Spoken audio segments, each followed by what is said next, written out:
नमस्कार, बेबस विपक्ष देख रहे हैं। मैं हूं आपके साथ शिवानी रतूर। बिहार की राजनीति में विपक्ष इन दिनों सवालों से घिरा हुआ है और जवाब तलाशता नजर आ रहा है। एक तरफ राबड़ी देवी का सरकारी आवास विवाद है, जहां नोटिस के बावजूद बंगला खाली नहीं हुआ और अब नई शर्तें सामने रखी जा रही।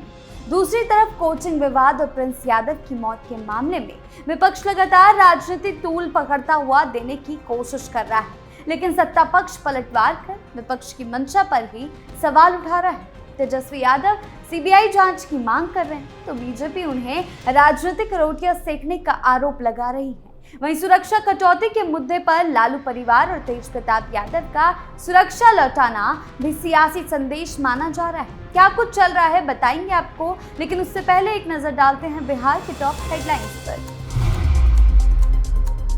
15 जून की डेडलाइन खत्म, लेकिन नहीं खाली हुआ 10 सर्कुलर आवास। राबड़ी देवी ने रखी नई शर्त, सम्राट के सामने बड़ी चुनौती। कोचिंग विवाद में तेजस्वी की एंट्री, सीबीआई जांच की मांग से बिहार की गरमाई सियासत। सुरक्षा पर सियासत तेज, तेज प्रताप यादव ने वापस की सरकारी सुरक्षा। खबरों में अब बात बिहार में पूर्व मुख्यमंत्री राबड़ी देवी के सरकारी आवास 10 सर्कुलर रोड को खाली कराने का मामला लगातार पेचीदा होता जा रहा है। अब जानकारी सामने आई है कि राबड़ी देवी ने सम्राट सरकार को चिट्ठी लिखी। इस पत्र में राबड़ी देवी ने अपनी बात रखी है। इस पत्र में राबड़ी देवी ने लिखा कि पूर्व सीएम लालू यादव को इन्फेक्शन का डर है, इस वजह से डॉक्टरों ने उन्हें परिवार से अलग रहने की सलाह दी है। उन्होंने आगे कहा कि 10 सर्कुलर के आवास में डॉक्टर की सलाह पर लालू यादव के रहने के लिए अलग से एक कमरे का निर्माण किया गया था। अगर इसी तरह की व्यवस्था 39 हार्डिंग रोड के आवास में भी हो जाए तो वो आराम से शिफ्ट हो जाएंगे। व्यवस्था होने के बाद ही वो नए आवास में शिफ्ट होगी। सरकारी आवास को खाली कराने को लेकर बिहार में सियासी बवाल भी मच गया था। सरकार की ओर से मिले नोटिस पर राबड़ी देवी और लालू परिवार ने साफ तौर पर बंगला खाली करने से इनकार कर दिया था। वहीं सीएम सम्राट ने भी निशाना साधते हुए कहा कि सरकारी आवास किसी की निजी संपत्ति नहीं होती, ये लोकतंत्र है, राजतंत्र नहीं। हालांकि इसके बाद सचिवालय डीएसपी डॉक्टर अनु ने राबड़ी देवी से मुलाकात की। इसके बाद अब ये गतिरोध सुलझता दिख रहा है। इसका मतलब ये हुआ कि जब तक बिहार की सम्राट सरकार 39 हार्डिंग रोड बंगले में नया कमरा बनवाकर राबड़ी देवी को नहीं देगी, तब तक वो 10 सर्कुलर रोड आवास को खाली नहीं करेगी। लेकिन सवाल ये भी उठ रहा है कि आखिर राबड़ी देवी जांच क्यों नहीं करवाना चाह रही। देखने वाली बात होगी कि आखिर सम्राट सरकार की ओर से राबड़ी देवी को क्या जवाब दिया जाता है। बंगले से जुड़ा ये मामला अब पूरी तरह से सियासी रुख ले लिया है। राबड़ी देवी के सरकारी आवास को खाली करने की 15 जून को आखिरी तारीख थी। प्रदेश सरकार और जिला प्रशासन ने पूर्व मुख्यमंत्री राबड़ी देवी को 15 जून तक का समय दिया था, लेकिन अब राबड़ी देवी ने अगले दिन पत्र लिखा, अलग कमरे की मांग कर दी है। याद रहे कि लालू यादव लगातार स्वास्थ्य संबंधी परेशानियों से जूझ रहे हैं और इसी का बहाना अब राबड़ी देवी ने बनाया। हाल ही में वो इलाज के लिए रोहिणी आचार्य के पास सिंगापुर गए थे। माना जा रहा है कि इसके बाद राबड़ी देवी के सरकारी आवास को लेकर समस्या का समाधान हो जाएगा। सरकारी आवास को खाली कराने को लेकर बिहार में सियासी बवाल भी मच गया था। सरकार की ओर से मिले नोटिस पर अब लगातार ये इनकार किया जा रहा था राबड़ी देवी द्वारा। अब उन्होंने एक शर्त रख दी है। सीएम सम्राट पर उन्होंने निशाना साधते हुए कहा, आवास किसी की निजी संपत्ति नहीं है। लगातार हमलावर हुई वो उन पर, और अब जाकर जब मामला पेचीदा बनता जा रहा है तो राबड़ी देवी ने एक नया बहाना सोच लिया है। और क्या सवाल उठ रहा है कि ऐसा आखिर राबड़ी आवास में कौन सा कमरा है जिसे राबड़ी देवी छुपाना चाह रही है। राबड़ी आवास को लेकर अब तरह तरह की बातें तूल पकड़ती नजर आ रही हैं। अब तक आवास खाली नहीं किया गया और इसके बाद राबड़ी देवी का समय मांगना कई सियासी अटकलों को जन्म दे रहा है। खबरों में अब बात आरजेडी नेता तेजस्वी यादव की। तेजस्वी यादव ने मुख्यमंत्री सम्राट चौधरी को पत्र लिखा कि 2 कोचिंग संस्थानों के बीच जो कथित रूप से विवाद हुआ, रोशन आनंद के भाई प्रिंस यादव की संदेहास्पद स्थिति में नेपाल में जो मौत हुई, इससे ये मामला और गंभीर हो चुका है। जनभावना को देखते हुए इस मामले को सीबीआई को सुपुर्द कर दिया जाए। इस पर बीजेपी का रिएक्शन आया है। बिहार सरकार के मंत्री रामकृपाल यादव ने तेजस्वी को पत्र लिखकर कहा, इन सब चीजों पर सरकार विचार कर रही होगी, लेकिन तेजस्वी यादव को राजनीतिक रोटियां नहीं सेकनी चाहिए। आप नेता प्रतिपक्ष हैं, सब लोगों का दायित्व बनता है कि सब लोग मिलकर एक अच्छा माहौल बनाकर रखें ताकि यहाँ बच्चे पढ़ सकें और पढ़कर निकलें।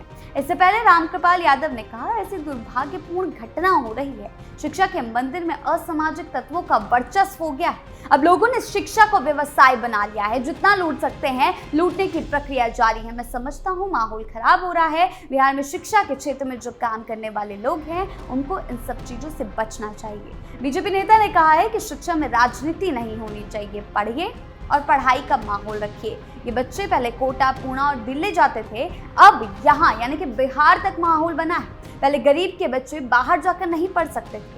रामकृपाल ने बिहार के शिक्षकों को धन्यवाद दिया कि ऐसा माहौल अब यहाँ भी बन गया कि बच्चों को कोचिंग के जरिए अच्छी शिक्षा दी जा रही है। सवाल पर भी कहा कि कोई फैजल खान कह रहा है कि कभी रोशन आनंद कह रहा है जाति के आधार पर मामला देखा जाने लगा। इस पर उन्होंने कहा कि शिक्षा को जाति और धर्म से नहीं बांटना चाहिए। इस बीच तेजस्वी यादव ने जो सीबीआई जांच की मांग की है वो एक बड़ा सवाल है। तेजस्वी यादव ने मांग तो कर ली है, लेकिन जो दिखा रहा है कि ये मामला सीधे तौर पर राजनीतिक तूल पकड़ रहा है। तेज प्रताप, फिर पप्पू यादव और अब उसके बाद तेजस्वी यादव ने इस मामले में एंट्री ले ली है, जो और ज्यादा सियासी तूल देती दिखाई दे रही है। मामले को लेकर अभी माहौल गरमाया हुआ है। फैजल खान के बॉडीगार्ड्स को भी इस बीच रिहाई नहीं मिली, लेकिन अब ये कोचिंग विवाद का मामला सीधे सीधे राजनीति के केंद्र में आ चुका है और इसे लेकर तेजस्वी के ऊपर सवाल उठाए जा रहे हैं, क्योंकि वो मामले में राजनीतिक रोटियां सेकने की कोशिश कर रहे थे। इस बीच सम्राट चौधरी ने भी बड़ा फैसला लिया है और कोचिंग माफियाओं के खिलाफ सख्ती से पेश आकर साफ कर दिया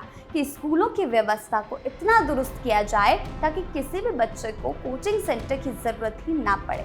हालांकि अभी इस मामले में एक सवाल सीधे तौर पर उठ रहा है और वो है, क्या इस मामले में सीबीआई जांच होगी और अगर ऐसा कुछ भी हुआ तो इसका कितना बड़ा खामियाजा फैजल खान को भुगतना पड़ेगा और वही आगे चलकर ये मामला और कितना राजनीतिक रंग लेता है ये भी देखना दिलचस्प रहेगा।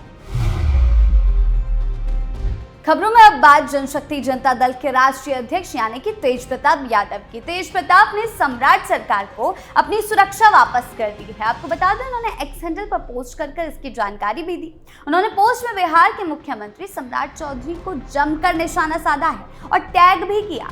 पोस्ट में चेतावनी भी दी है कि किसी भी अप्रिय घटना की जवाबदेही सरकार की होगी। तेज प्रताप के एक्स हैंडल से लिखा गया, जनशक्ति जनता दल के राष्ट्रीय अध्यक्ष तेज प्रताप यादव जी ने अपनी सभी सुरक्षा व्यवस्थाएं वापस कर दी। बताया जा रहा है कि ये मामला पहले से ही बिहार सरकार के संज्ञान में था। बिहार से बाहर रहने के कारण उन्हें सुरक्षा प्राप्त थी, लेकिन बिहार लौटते ही उन्होंने खुद सारी सुरक्षा वापस कर दी।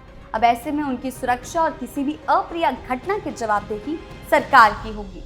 लोकतंत्र में विपक्ष के नेताओं की सुरक्षा सुनिश्चित करना सरकार का दायित्व है, ये लिखा गया है। बता दें कि हाल ही में लालू यादव और राबड़ी देवी की सुरक्षा में कटौती की गई। इसके बाद ही सुरक्षा को वापस करने का फैसला लालू परिवार ने किया।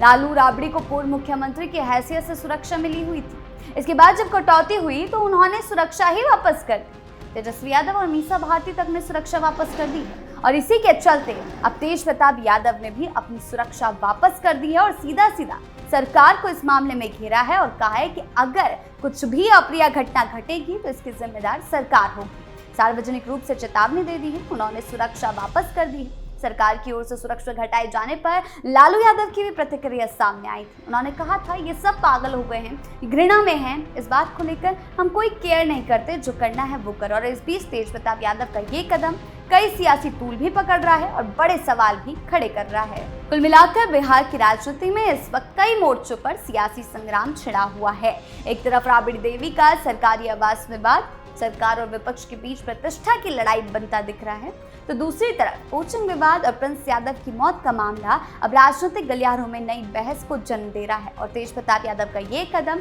और ज्यादा सुगबुगाहट को तेज कर रहा है। तो फिलहाल बेबस विपक्ष में इतना ही। आपकी इसको लेकर क्या राय है, हमें कमेंट सेक्शन में जरूर बताएं। धन्यवाद।